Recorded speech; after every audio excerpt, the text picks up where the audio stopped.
വീണ്ടും ഒരു കമന്റ് വന്നിട്ടുണ്ട്, അതുകൊണ്ടാണ് വീണ്ടും ഇത് എടുത്തുകൊണ്ട് വരുന്നത്. എത്ര പറഞ്ഞാലും മനസ്സിലാകാത്തവരെ നമ്മൾ തിരുത്താൻ ഒക്കത്തില്ല. പക്ഷേ കമന്റിന് ഒരു മറുപടി കൊടുത്താൽ കൊള്ളാമെന്ന് എനിക്കൊരു തോന്നൽ, എൻ്റെ ഒരു തോന്നലാണ്. അപ്പം നമുക്കൊരു വെർബൽ റേപ്പിങ്ങിലേക്ക് പോകാം. അപ്പം അതാണല്ലോ ട്രെൻഡ്, നമുക്കതിലേക്ക് പോകാം.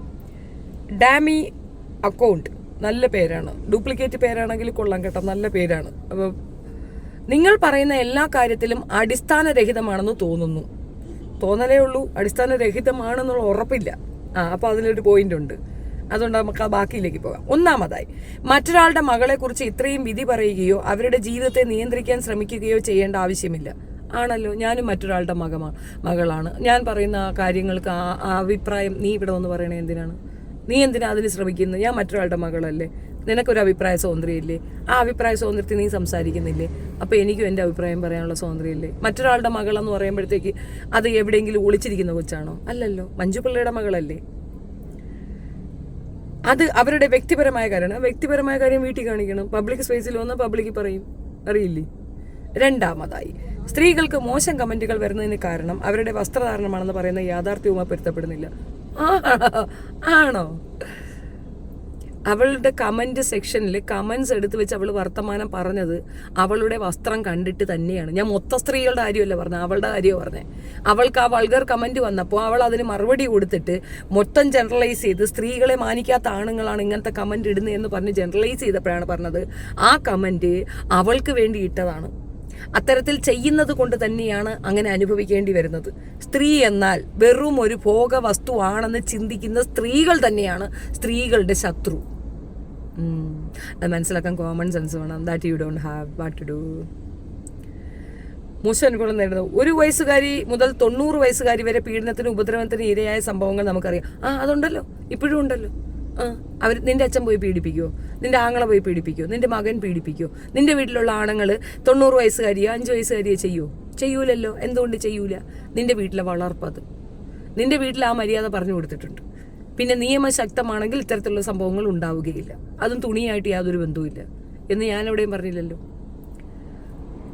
ഞങ്ങൾ ദുബായിൽ താമസിച്ചപ്പോൾ ബറാഹ റിഗ റോഡിലൊക്കെ പെണ്ണുങ്ങൾ അരയും കുറേ ആയിട്ട് നിൽക്കുന്നതാണ്.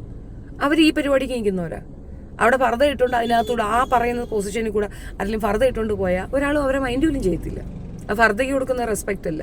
കാരണം അവരതാണ് ആ ഡ്രസ്സിനല്ല അവർ റെസ്പെക്റ്റ് കൊടുക്കുന്നത്. അവർക്ക് താല്പര്യമില്ല. മറ്റത് അങ്ങനെയല്ല, വളർന്നുകൊണ്ട് നിൽക്കുക. എപ്പോൾ വരാണെങ്കിലും വരാൻ കയറ്റാന്ന് മനോട് നിൽക്കുകയാണ്. അപ്പോൾ ഡ്രസ്സ് എന്തിനാണെന്നുള്ളത് അവരവിടെ തെളിയിക്കുന്നുണ്ട്. വസ്ത്രമാണ് കാരണമെന്ന് പറയുന്നത് തെറ്റായ നിഗമനമാണ്. അതിനെയൊന്നും വസ്ത്രമാണ് കാരണമെന്ന് ഞാൻ എവിടെയും പറഞ്ഞിട്ടില്ല. നിങ്ങൾ എന്തിനാണ് ഈ എഴുതാപ്പുറം വായിക്കുന്നത്? എന്തിനാണ് ഈ എഴുതാപ്പുറത്തേക്ക് നിങ്ങൾ ഓടിപ്പാഞ്ഞ് കയറുന്നത്? സ്ത്രീകൾ എന്നാൽ അവർ ഇതിനുള്ള ഒരു മെറ്റീരിയലായി അധപ്പതിക്കപ്പെടുന്നതിൻ്റെ ഒരു കാരണം നിങ്ങൾക്ക് അങ്ങനെ ആവാനുള്ള ആഗ്രഹം കൊണ്ടാണ്. മുലയും തലയും ബാക്കും ഒക്കെ കാണിച്ചുകൊണ്ട് നിങ്ങൾ സ്ത്രീകൾ ഞങ്ങൾക്ക് ഇതാണ് താല്പര്യം, ഞങ്ങൾക്ക് ഇങ്ങനെ ജീവിക്കാനാണ് ഇഷ്ടം, ഞങ്ങളിങ്ങനെ നിങ്ങൾ കണ്ടാൽ മതി, ഈ ഒരു അട്രാക്ഷൻ ഞങ്ങൾക്ക് കിട്ടണം എന്നുള്ള രീതിയിൽ നിങ്ങൾ വസ്ത്രധാരണം ചെയ്യുന്നത് അത്തരത്തിലുള്ള ചിന്ത നിങ്ങൾക്കുള്ളത് കൊണ്ടാണ്. അങ്ങനെ നിങ്ങൾ ചെയ്യുമ്പോൾ അല്ലാത്ത പെണ്ണുങ്ങളും ഇതുപോലെ പീഡിപ്പിക്കപ്പെടുന്നതിൻ്റെ ഒരു കാരണം നിങ്ങളും കൂടെയാണെന്നാണ് പറഞ്ഞത്. അതുകൊണ്ട് എന്നെ ഒന്നും ആരും പീഡിപ്പിക്കാൻ ധൈര്യപ്പെടത്തില്ല. എൻ്റെ അടുത്ത് ഒരു മോശം വർത്താനം പറയാനും വരത്തില്ല. ഞാൻ നല്ല കൊടുക്കും.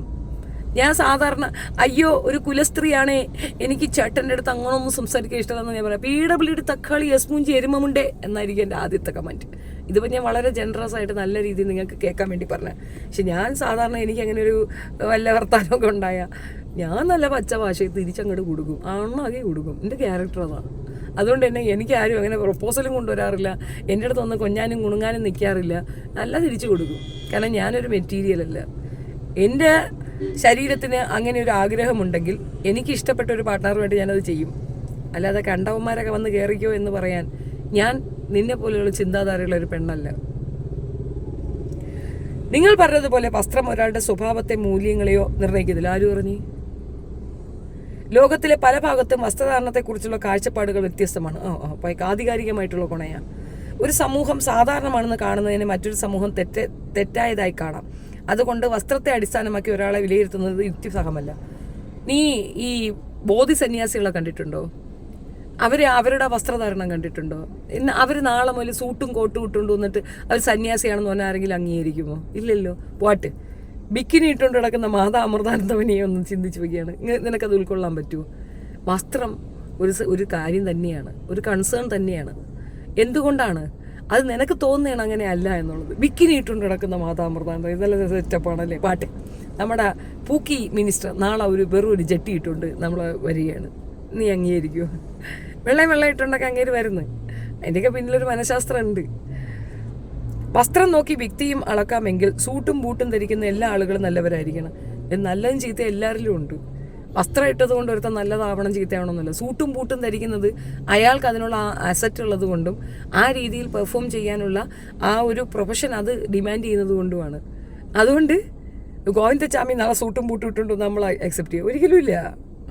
എന്നാൽ ചരിത്രത്തിലെ വലിയ കുറ്റവാളികളായ പലരും പുറത്തേക്ക് വളരെ മാന്യരായി തന്നെ പ്രത്യക്ഷപ്പെട്ടിട്ടുണ്ട്. ഗോവിന്ദച്ചാമി തന്നെ നമുക്കെടുക്കാം. ഒരു തെണ്ടിയായിരുന്നു അവൻ. ചെയ്ത ക്രൈം ചെയ്യുന്നതിന് ഡ്രസ്സുമായിട്ട് എന്ത് ഇത്? എപ്സ്റ്റീൻ ഫയലിലുള്ള ആൾക്കാർ ഇവിടുത്തെ ഏറ്റവും ഉന്നതിയിലിരിക്കുന്ന ആൾക്കാരാണ്. ക്രിമിനലിസവും ഡ്രസ്സും തമ്മിൽ നിങ്ങളെങ്ങനെ മാച്ചപ്പ് ചെയ്യുന്നത്? നിങ്ങളിത് എങ്ങോട്ടാ കൊണ്ടുപോകണേ ഇവരെ? അതിനാൽ വസ്ത്രധാരണം ഒരു വ്യക്തിയുടെ സ്വഭാവത്തിന്റെ മാനദണ്ഡമല്ല. ആണല്ലോ, പിന്നെ മഹാത്മാഗാന്ധി ഇട്ടിരുന്ന വസ്ത്രം ഒരു ചീലകീറ് മാത്രമാണ്. അതായത് രാഷ്ട്രപിതാവായി മാറി. പ്രവൃത്തിയാണ് മുഖ്യം. അതിനകത്ത് ആ വസ്ത്രത്തിന് യാതൊരു മൂല്യവും ഇല്ല. പക്ഷേ അദ്ദേഹം വസ്ത്രം കൊണ്ട്, ഞാൻ അതാണ് നേരത്തെ പറഞ്ഞത്, വസ്ത്രത്തിലൂടെ നമുക്കൊരു സമരം ഉണ്ടെന്ന്. മുമ്പ് സൂട്ടും കൂട്ടും ധരിച്ചിരുന്ന പുള്ളിക്കാരൻ പെട്ടെന്ന് അതെല്ലാം വലിച്ചെറിഞ്ഞിട്ട് നാട്ടിലെ സ്വദേശി വസ്ത്രം ധരിച്ചത് ഒരു സമരമുറയായിരുന്നു. ഒരു സമരമുറയാണ് അദ്ദേഹത്തിന് വസ്ത്രം ഇല്ലായിട്ടല്ല, അതൊരു സമരമുറയാണ്. നമ്മൾ അംഗീകരിച്ചില്ലേ? അതേപോലെ തന്നെ അയ്യങ്കാളി, ഈ സാധാരണ ആ ഒരു വിഭാഗത്തിലുള്ള ആൾക്കാർ ധരിക്കുന്ന ഒറ്റമുണ്ട് എടുത്ത് ദൂരെ കളഞ്ഞിട്ട് പുള്ളിക്കാരൻ തൊപ്പിയും തലപ്പാവും വെച്ച് വണ്ടിക്കാളയും കെട്ടിക്കൊണ്ട് ഓടുന്നുണ്ടായിരുന്നു.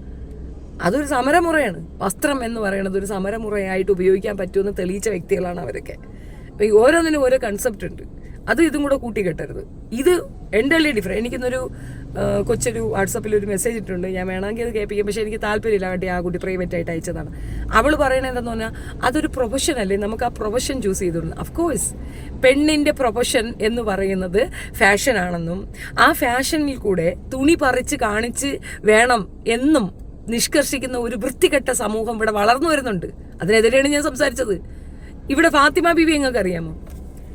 ഇസ്ലാം കമ്മ്യൂണിറ്റിയിൽ നിന്ന് വന്ന ഒരു ലേഡിയാണ് ഫാത്തിമ എന്ന് പറയുന്നത്. 2 ഫാത്തിമ വരെ പറയാം. ഒരു ഫാത്തിമ ആദ്യത്തെ സർവകലാശാല മൊറോക്കയിൽ തുടങ്ങിയതവരാണ്. ഇവിടുത്തെ ആദ്യത്തെ ഫെമിനിസ്റ്റ് എന്ന് പറയുന്ന പുലെയാണ്. അവർ സാവിത്രി റാവു പുലെ, പേര് കറക്റ്റാണ്, സാവിത്രി എന്ന് എനിക്കറിയാവുള്ളൂ കേട്ടോ. പൂനെയിലാണ്. ഇപ്പോഴും അവിടുത്തെ യൂണിവേഴ്സിറ്റി അവരുടെ പേരിലാണ്. അവരാണ് ആദ്യത്തെ ഫെമിനിസ്റ്റ്. അവരനുഭവിച്ച ബുദ്ധിമുട്ടെന്താണെന്നറിയാം. അവരുടെ സാരി വലിച്ചു കീറുമായിരുന്നു, ഉപദ്രവിക്കുമായിരുന്നു, തല്ലുമായിരുന്നു. പെണ്ണുങ്ങളെ ആദ്യം പഠിപ്പിക്കാൻ വന്ന ആദ്യത്തെ ടീച്ചറാണ്. നമ്മുടെ നാട്ടിലെ ആദ്യത്തെ ലേഡി ടീച്ചറാണ് അവർ. അത് മാത്രമല്ല, അവരാണ് ആദ്യത്തെ ഫെമിനിസ്റ്റ്. സമത്വം അവരുടെ ഭർത്താവ് പഠിപ്പിക്കാൻ പോകുമ്പോഴത്തേക്ക് അവരും പഠിപ്പിക്കാൻ പോയി. സമത്വം കൊണ്ടുവന്ന സ്ത്രീ അവരാണ്. അങ്ങനെ ഒരുപാട് പെണ്ണുങ്ങൾ നമുക്കറിയാം. ഇവരാരും ഫാഷൻ ഷോ കാണിച്ചിട്ടല്ല ഫേമസ് ആയത്. ഇപ്പം നമ്മുടെ ഐശ്വര്യ റായൊക്കെ തന്നെ ഈ ഒരു കോണ്ടസ്റ്റ് ഇതിന് പോകുന്നുണ്ട്, സൗന്ദര്യ മത്സരത്തിന് പോകുന്നുണ്ട്. നിങ്ങൾക്കറിയാമോ? ഇവരുടെ ബോഡി സ്ട്രക്ചർ ആദ്യം എടുക്കും, ഇവരുടെ മില്ലിമീറ്റർ സാഗതി വരെ അവരെടുക്കും. ഒക്കെ എടുത്താലും ഫൈനൽ സ്റ്റേജിൽ അവർ ചോദിക്കുന്ന ഒരു ചോദ്യമുണ്ട്. അതറിയോ? ഫൈനൽ സ്റ്റേജിൽ അവളുടെ ബ്രെയിൻ ടെസ്റ്റാണ് നടത്തുന്നത്. തലച്ചോറ്, ബുദ്ധി. അവരൊരു ചോദ്യം ചോദിക്കുക. ആ ചോദ്യത്തിൽ ഫെയിലിയർ ആയാൽ അവൾ ജയിക്കില്ല. ബ്യൂട്ടി വിത്ത് ബ്രെയിൻ, അവരെയാണ് മിസ് വേൾഡ്, മിസ് യൂണിവേഴ്സായിട്ട് തിരഞ്ഞെടുക്കുന്നത്. അതാണ് മാനദണ്ഡങ്ങൾ. സ്ത്രീ എന്നാൽ അവൾ ഫാഷൻ ഷോയിൽ മാത്രം പാർട്ടിസിപ്പേറ്റ് ചെയ്യണം, കുക്കിംഗ് ഷോയിൽ മാത്രം പാർട്ടിസിപ്പേറ്റ് ചെയ്യണം എന്ന് പറയുന്ന ഈ ഒരു മാറ്റി നിർത്തൽ, അതിനെതിരെയാണ് സംസാരിച്ചത്. നിനക്ക് മനസ്സിലാവാത്ത എൻ്റെ കുറ്റമല്ല. സംസ്കാരത്തെക്കുറിച്ച് തെറ്റിദ്ധാരണകൾ പലപ്പോഴും കാണാറുണ്ട്. സംസ്കാരത്തെക്കുറിച്ചും തെറ്റിദ്ധാരണകൾ പലപ്പോഴും കാണാറുണ്ട്. ഇന്ത്യയുടെ ചരിത്രം നോക്കിയാൽ ശരീരഭാഗങ്ങൾ കാണിക്കുന്ന വസ്ത്രധാരണം ഇന്നത്തെ പോലെ വലിയ സാമൂഹിക വിഷയമായിരുന്നില്ല. ലാ ഹൗല.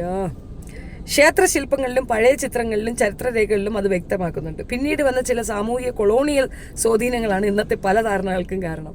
ഇവിടെ ലക്ഷ്മിബായിയാണ് ഭരിച്ചുകൊണ്ടിരുന്നത്. പുള്ളിക്കാരി ഉള്ള ഒരു സ്ഥലത്താണ് ഈ റൗക്ക ഇടുന്നതിന് മുലനെട്ടിനകത്ത് സുനാ കുത്തിക്കയറ്റിയിട്ട് ഒരുമാരത്തെ പരിപാടികളെല്ലാം കാണിച്ചത്. അന്നത്തെ ബ്രിട്ടീഷ് രാജ്ഞിയാണ് പറഞ്ഞത്, ഇടയിൽ ഒരു പെണ്ണ് ഭരിക്കുന്ന സ്ഥലത്താണ് ഈ പ്രശ്നങ്ങളൊക്കെ നടക്കുന്നത്. പിന്നെ ഇത് നിർത്തലാക്കിയില്ലെങ്കിൽ ഞങ്ങൾ വേറെ രീതിയിൽ ഇത് മെയിൻറ്റെയിൻ ചെയ്യുമെന്ന് പറഞ്ഞപ്പോഴത്തേക്കാണ് അവർ ഇനിഷ്യേറ്റീവ് എടുത്തുകൊണ്ട് ഇവിടുത്തെ പെണ്ണുങ്ങൾക്ക് റൗക്ക ഇടാൻ പറ്റി. ആ പാരമ്പര്യം, ആ ചരിത്രം ഇവിടെ കിടക്കുകയാണ്. 1800-കളിലാണത്, മറന്നുകൊണ്ടേ, 1800-കളിൽ. അപ്പോൾ അങ്ങനെയുള്ള ഒരു ചരിത്രം നമുക്കുള്ളപ്പോൾ സംസ്കാരത്തിനെ കുറിച്ച് വളച്ചൊടിക്കാൻ വരരുത്. മറക്കുടയ്ക്കകത്തെ മഹാനരകം എന്നൊക്കെ പറഞ്ഞ കടകളൊക്കെ വന്നിട്ടില്ലേ? അതൊക്കെ എന്തുകൊണ്ടാണ്? ഞാൻ അതിലേക്കൊന്നും പോകുന്നില്ല. ചരിത്രപരമായിട്ടൊക്കെ പോയാൽ ഒന്നും തീരൂല. മറ്റൊരാളുടെ ഫോട്ടോ, ഇന്നത്തെ പല ധാരണകൾക്ക് കാണാം, ഉണ്ടയാണ്. മറ്റൊരാളുടെ ഫോട്ടോ, വസ്ത്രം, ജീവിതശൈലി എന്നിവ ഇഷ്ടമില്ലെങ്കിൽ അത് അവഗണിക്കാം. ആണോ? അവഗണിക്കാമല്ലോ. പക്ഷെ അതിൻ്റെ പേരിൽ ആ വ്യക്തിയെയും അവരുടെ കുടുംബത്തെ അധിക്ഷേപിക്കുന്നത് ശരിയാണ്. അധിക്ഷേപിക്കുമല്ലോ. ഇപ്പോൾ മഞ്ജു പിള്ളയ്ക്ക് മുമ്പൊരാളുണ്ട്, മഞ്ജു പിള്ളയുടെ പിതാവ്. മഞ്ജു പിള്ള ആരുടെ മകളാണെന്ന് അറിയാമോ? മഞ്ജു പിള്ള ആരുടെ ചെറുപിള്ളയാണെന്ന് അറിയാമോ? അപ്പം ആ റെസ്പെക്റ്റീവ് പൊസിഷനിൽ ഇരിക്കുന്ന വ്യക്തിത്വങ്ങളുടെ മക്കൾ തോന്നിയാസം കാണിച്ചാൽ അതിന് ഉത്തരവാദികൾ അവർ തന്നെയാണ്. ഇപ്പം എൻ്റെ മകൻ എന്തെങ്കിലും തോന്നിയാസം കാണിച്ചാൽ 100% നിങ്ങൾ എന്നെ തെറി വിളിക്കുക. എൻ്റെ ഇരിപ്പുണ്ടെന്നല്ലേ പറയുക. ഈ എന്തെങ്കിലും ഒരു പ്രശ്നം എൻ്റെ കുട്ടികൾ കാണിച്ചാൽ ഞങ്ങൾ എന്നെ വെറുതെ വിടുമോ? ഞാൻ എന്ത് കാണിച്ചാലും എൻ്റെ ഉമ്മച്ചിയാണ് കേൾക്കുന്നത്. സ്വാഭാവികം. അതൊക്കെ പറഞ്ഞെന്ന് വരും. അവർ വീട്ടിനകത്തിരിക്കുമ്പോഴത്തേക്കല്ലേ നമ്മളിത് പറയണം. അവർ പബ്ലിക് പ്ലാറ്റ്ഫോമിൽ വരുമ്പോഴത്തേക്കാണ് നമ്മളിത് പറയുന്നത്. അവരെ മോറൽ പോലീസ്, ഇത് മോറൽ പോലീസിങ്ങാണ്. ഞാൻ അവളുടെ വീടിനകത്ത് കയറിയ ഇല്ലല്ലോ. തുണി പറിച്ചെറിയുന്നതല്ല സ്വാതന്ത്ര്യം എന്നാണ് ഞാൻ പറഞ്ഞത്. ഫാഷൻ ഷോകളിൽ വേറെ ഫാഷൻ ഷോ എത്രയോ വരുന്നുണ്ട്. ഇവിടെ മിസ് കേരള നടക്കുന്നുണ്ട്, നിങ്ങൾ കണ്ടിട്ടില്ലേ? മിസ് കേരളക്കകത്ത് പിന്നെ ഇതാണ് ഓണത്തിനിടുന്ന ഒരു തുണിയുണ്ടല്ലോ, അതൊക്കെ ഇട്ടാണ് വരുന്നത്. അവിടെ ആരാണ് ബിക്കിനി ഇട്ടുണ്ടെന്ന് മിസ് കേരള ആവാൻ പോകുന്നത്? ആ പെൺകുട്ടി പോകുന്ന പാത ശരിയല്ല എന്ന് എനിക്ക് പെട്ടു. ഞാൻ പറഞ്ഞു എൻ്റെ ധാർമ്മികത അത്. ആ പെൺകുട്ടി പോകുന്ന പാത ശരിയാണെന്നും കുറച്ചുകൂടെ തുറന്ന് കാണിയിരുന്ന് പറയണം നിന്റെ ധാർമ്മികത. നീ നിന്റെ വീട്ടിലുള്ള കുട്ടികളെ കാണിയിരി, അതല്ലേ ശരി? നിങ്ങൾ പറയുന്ന ആളുകൾ ആരെങ്കിലും കൊന്നോ? കൊന്നാലേ പറയാൻ പറ്റൂളാ. മോഷ്ടിച്ചോ? മോഷ്ടിച്ചാലേ പറയാൻ പറ്റൂളാ. പീഡിപ്പിച്ചോ? പീഡിപ്പിച്ചാലേ പറയാൻ പറ്റൂളാ. കുറ്റകൃത്യം ചെയ്തോ? കുറ്റകൃത്യമോ? ഇവിടെ അങ്ങനത്തെ ഒരു കാര്യം ഞാൻ പോലീസാ എന്നതല്ല വിഷയം. അവർ തങ്ങൾക്ക് ഇഷ്ടമുള്ള രീതി ജീവിക്കുകയോ ഫോട്ടോ പോസ്റ്റ് ചെയ്യുകയോ ചെയ്യുന്നു എന്നതാണ്. അതിന് മറുപടിയായി വ്യക്തിപരമായ ആക്രമണങ്ങളോ അധിക്ഷേപങ്ങളും നടത്തുന്നത് ശരിയായ സമീപനം അല്ല. അത് നീയല്ല നിശ്ചയിക്കുന്നത്. അത് വ്യക്തിപരമായ സമീപനമല്ല എന്ന് നീയല്ല നിശ്ചയിക്കുന്നത്. നിനക്ക് നിന്റെ ആസ്പെക്റ്റിൽ പറയാം. നീ ഇപ്പം എന്നെ ക്രിറ്റിസിസം നടത്തിക്കൊണ്ട് ഇത്ര എഴുതിയില്ലേ? നിനക്കിത് ചെയ്യാനുള്ള റൈറ്റ്സ് ഉണ്ടെങ്കിൽ എനിക്കത് പറയാനുള്ള റൈറ്റ്സും ഉണ്ട്. സിമ്പിൾ. സ്ത്രീകൾ അവരുടെ അടിസ്ഥാന അവകാശങ്ങൾക്കും സ്വാതന്ത്ര്യങ്ങൾക്കും വേണ്ടി വർഷങ്ങളായി പോരാടിയിട്ടുണ്ട്. ആ പോരാട്ടത്തെ ബഹുമാനിക്കുന്നുവെങ്കിൽ ഒരാളുടെ വസ്ത്രധാരണ സ്വാതന്ത്ര്യത്തെയും ബഹുമാനിക്കണം. ഒരിക്കലും പറ്റത്തില്ല. വസ്ത്രധാരണത്തിന്റെ സ്വാതന്ത്ര്യം എന്ന് പറയുന്നത് തുണി പറിച്ചെറിഞ്ഞിട്ട് ജട്ടിക്കകത്ത് നിൽക്കുന്നതല്ല വസ്ത്രധാരണത്തിന്റെ സ്വാതന്ത്ര്യം. അത് സ്വാതന്ത്ര്യം എന്നല്ല പറയുക. അങ്ങനെ ജീവിക്കാൻ ആഗ്രഹിക്കാത്ത ആ പെണ്ണുങ്ങളെ കൂടി അതിനകത്തേക്ക് അട്രാക്ട് ചെയ്യുക. ഇപ്പം എനിക്കൊരു പെൺകുട്ടി വന്ന് എനിക്കൊരു കമൻറ്റ് ഇട്ടതിൻ്റെ പേര്, ആ പെൺകുട്ടി എനിക്ക് അയച്ചത് അവരുടെ പ്രൊഫഷൻ അല്ലേ അതെന്ന്. ആ സാധൂകരണം പറ്റില്ല എന്നാണ് ഞാൻ പറഞ്ഞത്. നേരത്തെ ഞാൻ പറഞ്ഞതുപോലെ പ്രൊഫഷൻ എന്ന് പറയുന്നത് ഒത്തിരി പേരുണ്ട്. ഞാൻ ഫാത്തിമ ബീവിയുടെ കാര്യമല്ല. ആദ്യം സർവകലാശാല ഉണ്ടാക്കിയത് ഒരു സ്ത്രീയാണ്. അവർക്ക് വീട്ടിലിരുന്ന് ഫാഷൻ ഷോ കാണിച്ചാൽ പോരായിരുന്നു, കുക്കറി കാണിച്ചാൽ പോരായിരുന്നു, അച്ചാറുണ്ടാക്കി വിറ്റാൽ പോരായിരുന്നു. അവരെന്തിനാണ് സർവകലാശാല തന്നെ ഉണ്ടാക്കിയത്? അതേപോലെ നമ്മുടെ ഇന്ത്യയിൽ ഉണ്ടാക്കിയത് ഒരു ലേഡിയാണ് സാവിത്രി. അദ്ദേഹം എന്തിനാ അതുണ്ടാക്കി? പാർവതി അന്തർജനം എല്ലാം കൊണ്ട് നിറഞ്ഞിരിക്കുന്ന ഒരു സ്ത്രീ, ഭർത്താവിനാൽ എല്ലാ രീതിയിലുള്ള കുടുംബത്തിലെ എല്ലാ സന്തോഷവും സൗഭാഗ്യമുള്ള സ്ത്രീ, ഈ മറക്കുടയ്ക്കകത്തുള്ള മഹാനരകത്തിന് വേണ്ടിയിട്ട് ഇറങ്ങിയ സ്ത്രീയാണ്. അതിനകത്ത് അന്തർജനങ്ങൾ അനുഭവിക്കുന്ന ബുദ്ധിമുട്ടുകൾക്ക് വേണ്ടി ആ സ്ത്രീ ഇറങ്ങി. അവർക്ക് തലയ്ക്ക് സുഖമില്ലേ? അവരെന്തിനിറങ്ങിയത്? ആബിദ ബീഗം 4 ആൺമക്കളുടെ ഒരേ ഒരു അമ്മ, പൊന്നുപോലെ നോക്കുവരെ. അവരതൊക്കെ കളഞ്ഞ് സ്വാതന്ത്ര്യ സമരത്തിന് ഇറങ്ങി. അവർക്ക് എന്തിനു സ്വാതന്ത്ര്യം? അതിൻ്റെ ആവശ്യം തോന്നുന്നു. അങ്ങനെയൊക്കെ പെണ്ണുങ്ങൾക്ക് പ്രൊഫഷനുണ്ട്, അതറിയത്തില്ലേ? ഫാത്തിമ ബീവി എന്ന് പറയുന്നത് ഏഷ്യയിലെ, ഇന്ത്യയിലെ അല്ല ഏഷ്യയിലെ ആദ്യത്തെ വനിതാ ജഡ്ജാ. അത് നമ്മുടെ നാട്ടിൽ നിന്ന് വന്നത്, ഇന്ത്യയിൽ നിന്ന് വന്നതാ. അപ്പം എങ്ങനെയുണ്ട്? എന്തെങ്കിലും പറഞ്ഞുകൊണ്ട് വരല്ലേ. പ്രൊഫഷൻ എന്ന് പറയുന്നത് വെറും ഫാഷൻ ഷോ അല്ല. ഫാഷൻ ഷോ ഉണ്ട്, നല്ല ഫാഷനായിട്ടായിട്ടുള്ള ഡ്രസ്സുകളുണ്ട്. ഇപ്പം അംബാനിയുടെ മോക്ക് എന്തിൻ്റെ കടിയായിട്ടാണ് അവൾ ഫാഷൻ ഷോയിൽ ഇറങ്ങുന്നത്? അവിടെ വൾഗാരിറ്റി എന്താ പറയും? അംബാനിയുടെ മോളായാലും പറയും, നമുക്കിഷ്ടമല്ലെങ്കിൽ പറയും. സാംസ്കാരികമായ ഉന്നതിയിലേക്ക് നിൽക്കുന്ന ഒരു രാജ്യമാണ് ഇന്ത്യ. നമ്മുടെ സാംസ്കാരിക സമ്പത്ത് കീപ്പ് ചെയ്യുക എന്നുള്ളതാണ്. നമ്മൾ ചുവർ ചിത്രങ്ങൾ കണ്ടിട്ടുണ്ട്, അമ്പലങ്ങളിൽ പല രീതിയിലുള്ള രതി നിർവേദങ്ങളുടെ ചിത്രങ്ങൾ കണ്ടു. അതുകൊണ്ട് നീ റോഡ് ചെയ്യുന്നുണ്ട് നീ കാലുക്കി കൊടുക്കുമോ? വാ, നിന്റെ അച്ഛനമ്മേറെ നടു റോഡ് ചെയ്യുന്നുണ്ട് കുനിഞ്ഞി ഇന്ന് കളി കളിക്കുമോ? ഇല്ലല്ലോ. അതെന്താണ്? അതാണ് സംസ്കാരം. ആ പോരാട്ടത്തെ ബഹുമാനിക്കുന്നുവെങ്കിൽ ഒരാളുടെ വസ്ത്രധാരണ സ്വാതന്ത്ര്യത്തെയും ബഹുമാനിക്കണം. സൗകര്യമില്ല. വ്യക്തിയെ വിലയിരുത്തേണ്ടത് അവരുടെ സ്വഭാവം, പ്രവൃത്തി, മനുഷ്യത്വം എന്നിവയുടെ അടിസ്ഥാനത്തിലാണ്, വസ്ത്രത്തിന്റെ അടിസ്ഥാനത്തിലല്ല. 100% അവരുടെ വസ്ത്രത്തിന്റെ അടിസ്ഥാനത്തിൽ തന്നെയാണ് അവരെ വിലയിരുത്തുന്നത്. ഈ ഒരു വിഷയത്തിൽ അവളുടെ സ്വഭാവം നല്ലതാണ്, അവളുടെ ക്യാരക്ടർ നല്ലതാണ്, അവൾ നല്ലതാണ്, അവൾ മോശമാണ് എന്ന് ഞാൻ എവിടെയും പറയുന്നില്ല. പക്ഷേ അവൾ ധരിച്ച വസ്ത്രം അത് ആരെ അട്രാക്ട് ചെയ്യാനാണ്? അവൾക്ക് എന്തിനത് ചെയ്യേണ്ടി വന്നു? സിനിമയിൽ അഭിനയിക്കുന്ന ഉർവശി, പാർവതി തുടങ്ങി ഒത്തിരി പേരുണ്ട്. ഇവരെയൊക്കെ നമ്മൾ എങ്ങനെ ആക്സെപ്റ്റ് ചെയ്ത്? അവരുടെ തഴപ്പ് കണ്ടിട്ടാണോ? അവരുടെ മുഴ കണ്ടിട്ടാണോ? അല്ലല്ലോ. ആണോ? നെഞ്ചിൽ വന്ന വീക്കം കണ്ടിട്ടാണോ? അല്ലല്ലോ. നമ്മൾ എന്തുകൊണ്ട് അവരെ അക്സെപ്റ്റ് ചെയ്തു? അവരുടെ അഭിനയശേഷിയെ, അവരുടെ അഭിനയം നമുക്ക് ഇഷ്ടപ്പെട്ടു, അതുകൊണ്ട് നമ്മൾ അവരെ അക്സെപ്റ്റ് ചെയ്തു. അതുപോലൊരു അക്സെപ്റ്റൻസ് കിട്ടുന്നതല്ലേ ഏതൊരു പെണ്ണും ആഗ്രഹിക്കുന്നത്. സ്ത്രീ കഥാപാത്രങ്ങളെ ബൂസ്റ്റ് ചെയ്തുകൊണ്ട് ഇവിടെ എത്ര സിനിമകൾ വരുന്നുണ്ട്, എത്ര സിനിമയുണ്ട് അങ്ങനെ. വന്ന സിനിമകളിൽ എത്രയെണ്ണം സക്സസ് ആയിട്ടുണ്ട്. ആകാശദൂത് കൊണ്ടുപോയ ഒരേ ഒരു വ്യക്തി എന്ന് പറയുന്നത് മാധവിയാണ്. അവരുടെ പെർഫോമൻസ് ആണ് ആ സിനിമ തന്നെ കൊണ്ടുപോയി അവിടെ കൊണ്ടെത്തിച്ചത്. എത്ര പേരത് ചർച്ച ചെയ്യുന്നു. അവരെത്ര വയറ് തുറന്ന് കാണിച്ച്, അവരെത്ര ബിക്കിനി ഇട്ട് കാണിച്ച്. അവർക്ക് അവിടെ എന്തായിരുന്നു റോള്? അവരെ അഭിനയിച്ച മറ്റ് സിനിമകൾ എടുക്കുക, അതിനകത്തൊക്കെ അവർക്ക് അവരുടെ റോൾസ് എന്തായിരുന്നു? എത്ര ബിക്കിനി കാണിച്ചിട്ടാണ് അവർ ആ പൊസിഷനിലെത്തിയത്? കവിയൂർപ്പൊന്നമ്മയെ നമ്മൾ അംഗീകരിക്കുന്ന ബിക്കിനി ഇട്ടതുകൊണ്ടാണ് ആണോ? എന്താണ് അവരുടെ റോള്? നമ്മൾ പലരുടെയും കഥാപാത്രങ്ങളാണ് സിനിമകളിൽ വരുന്നത്. ആ ആർട്ട് നമ്മളെടുത്ത് തലയിലോട്ട് വെക്കണമെന്നുണ്ടെങ്കിൽ ആ രീതിയിലുള്ള പെർഫോമൻസ് കാണിച്ചാൽ മതി. അതിന് തുണി പറിച്ചെറിയണമെന്നുള്ള ഒരു നരേഷൻ ആ കുട്ടിക്ക് ഇട്ടുകൊടുത്തത് ആരാണ്? നിന്നെയൊക്കെ പോലുള്ള തേർഡ് റേറ്റ്സ് ആണ്. നിങ്ങളുടെയൊക്കെ വീട്ടിൽ ഇത് ഓക്കെ ആയിരിക്കും, എൻ്റെ വീട്ടിൽ ഇത് ബുദ്ധിമുട്ടാണ്. എൻ്റെ കാര്യം എനിക്ക് പറയണ്ടേ? ഇത് എൻ്റെ ചാനലാണ്, എൻ്റെ ചാനൽ. എൻ്റെ അഭിപ്രായങ്ങൾ പറയാൻ ഞാൻ ഉണ്ടാക്കി വെച്ച എൻ്റെ ചാനലാണ്. Skip it, get lost. കാണേണ്ടവർ കണ്ടോളൂ. അഭിപ്രായങ്ങൾ കാണുന്നില്ലേ? കമൻസ് മുഴുവൻ കാണുന്നില്ലേ? ഇന്നിട്ട വീഡിയോയ്ക്ക് എത്ര കമൻറ്റ്? 697 പേര് ലൈക്ക് ഇട്ടിട്ടുണ്ട്. 189 കമൻ്റ് ഉണ്ട്. ഇതിനകത്ത് മുഴുക്ക ഒരു 9 കമൻറ്റ് നിങ്ങളുടേതായിരിക്കും. ബാക്കി 180 കമൻറ്റും അനുകൂലിക്കുന്നവരാണ്. ആ 180 പേർക്ക് ഞാൻ പറയണത് മനസ്സിലാവുന്നുണ്ട്. എനിക്ക് അവർക്ക് പറഞ്ഞു കൊടുക്കാനേ ഉള്ളൂ. നിനക്ക് നിന്റെ അടുത്തൊന്നും പറയാനില്ല. കഴിഞ്ഞില്ലേ?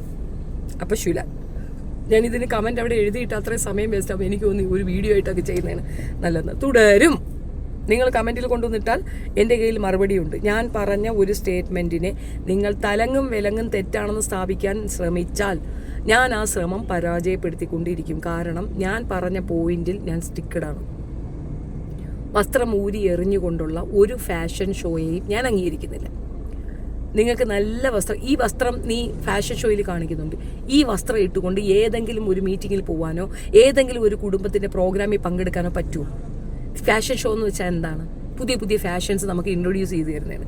അവൾ ഇട്ടിരിക്കുന്ന ആ വസ്ത്രം ഇട്ടുകൊണ്ട് നിങ്ങൾക്ക് ഏത് ഫാഷൻ, ഏത് വീട്ടിൽ, ഏത് ഫംഗ്ഷന് പോകാൻ പറ്റും? നിങ്ങൾ ഏത് പ്രോഗ്രാമിന് ആ സാധനം ഇട്ടുകൊണ്ട് പോകാൻ പറ്റും? അപ്പം അതൊരു തെറ്റായ സാധനമാണ് അവർ പ്രചരിപ്പിക്കുന്നത്. അതിലേക്ക് നമ്മുടെ കുട്ടികൾ അട്രാക്റ്റഡ് ആകുന്നു, അവർ പോകുന്നു. അത് തെറ്റാണെന്നാണ് ഞാൻ പറഞ്ഞത്. അത് പോകരുത് എന്നാണ് ഞാൻ പറഞ്ഞത്. അത് മനസ്സിലാക്കാനുള്ള കോമൺ സെൻസ് എന്നെ മനസ്സിലാക്കുന്നവർക്കുണ്ട്. ഞാൻ മോറൽ പോലീസിങ് കളിക്കുന്ന ആളല്ല. അവരുടെ സ്വാതന്ത്ര്യമാണെന്ന് പറയുന്ന സ്ത്രീയാണ്. കുട്ടികൾക്ക് ആ സ്വാതന്ത്ര്യം പൂർണ്ണമായും ഉണ്ട് എന്ന് പറയുന്നവളാണ്. ഞാൻ ആ സ്വാതന്ത്ര്യം കൊടുക്കേണ്ട ആവശ്യം പോലും ഇല്ല, അവർക്ക് ആ സ്വാതന്ത്ര്യം ഉണ്ട് എന്ന് പറയുന്നവളാണ്. അത് എന്നെ ചുറ്റി നിൽക്കുന്നവർക്ക് അറിയാം, പ്രത്യേകിച്ച് എൻ്റെ മക്കളെ അറിയാം. പക്ഷേ വൾഗാരിറ്റി നിറഞ്ഞ രീതിയിലുള്ള ഇത്തരത്തിലുള്ള മാറ്റം കൊണ്ട് നിങ്ങൾ സമൂഹത്തിന് കൊടുക്കുന്ന മെസ്സേജ് റോങ് ആണ്. അവൾ അത്രയും പേര് സബ്സ്ക്രൈബ് ചെയ്ത് വെച്ചിരിക്കുന്നത് അവളെ ഇഷ്ടപ്പെട്ടത് കൊണ്ട്, അവളുടെ മെസ്സേജ് ഉൾക്കൊള്ളുന്നത് കൊണ്ടാണ്. അപ്പോൾ ആ വേറൊരു കുട്ടി എന്നെ വിളിച്ചു തോന്നില്ലേ, അവൾ ഇതിനകത്ത് അട്രാക്റ്റഡ് ആണ്. അവൾ പറയുന്നുണ്ട് അതിലെന്താ തെറ്റ്, അവരുടെ പ്രൊഫഷനല്ലേ, ഇതെന്തിനാ അങ്ങനെ പറഞ്ഞേ എന്ന് ചോദിക്കുന്നുണ്ട്. അത് പ്രൊഫഷനല്ല കുട്ടി. അത് നിങ്ങളുടെ പ്രൊഫഷൻ ആണെങ്കിൽ അത് പ്രൊഫഷനായിട്ട് തന്നെ ചൂസ് ചെയ്യുക. ബെറ്ററായിട്ട് ഇത്തരത്തിലല്ല ഫാഷൻ ഷോ വരേണ്ടതെന്ന് നിങ്ങൾ പറഞ്ഞ് മനസ്സിലാക്കുക. Fashion show is not like that. നാളെ പറഞ്ഞിട്ടുണ്ട് വരാൻ ഞാൻ പറഞ്ഞിട്ടില്ല, അങ്ങനെ ഞാൻ പറഞ്ഞിട്ടില്ല. പക്ഷേ ഇത്രയും വൾഗറാകേണ്ട കാര്യമില്ല. അങ്ങനെ നിങ്ങളെ കൊണ്ട് അത് ഊരിപ്പിച്ചിട്ട് അത് ഫാഷൻ ഷോ ആണെന്ന് നിങ്ങളെ പറഞ്ഞ് തെറ്റിദ്ധരിപ്പിച്ചിട്ട് നിങ്ങളുടെ നഗ്നത വിറ്റ് കാശാക്കുന്ന ഈ തെണ്ടിത്തരത്തിനെതിരെ നിങ്ങൾ ശബ്ദിക്കുക എന്നാണ് പറഞ്ഞത്.